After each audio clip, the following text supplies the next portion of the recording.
सोहन ही नहीं जुदाई कहे बन गे नी हर जाई दोसरा से शादी कहीं मंगिया लेनी भरवाई मर जइबो।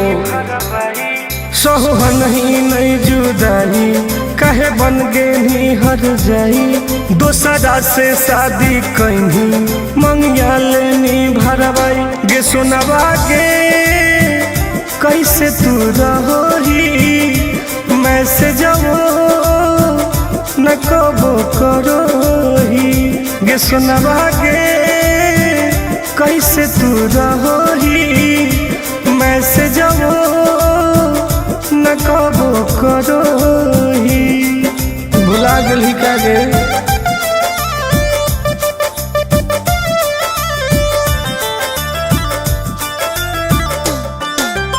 Vicky Vox.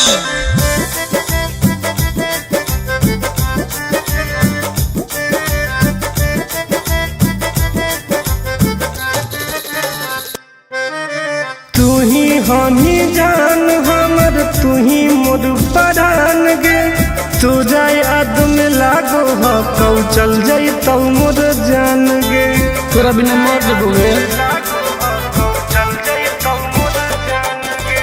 तू ही हनही जान हमर तू ही मोर परान गे तुझा याद में लागो हो कौ चल जाई तो मोर जान गे काहे खेलनी ऐसन खेला छोड़ दे नहीं तू अकेला घुट घुट के जियो हियो नहीं झेल पैबो झमेला के सोना बहागे कैसे तू रहोही मैसेजो न कबो करोही गे सुनवा गे कैसे तू रहोही मैसेजो न कबो करोही।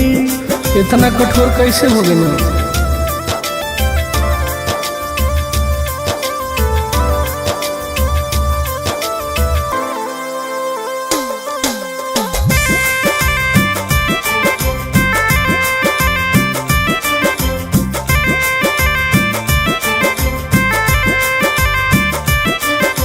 चौबीस घंटा तोरे खाली सोचो ही बात गे कलियो की कसूर कैनी हमरा साथे घात गे बताओ।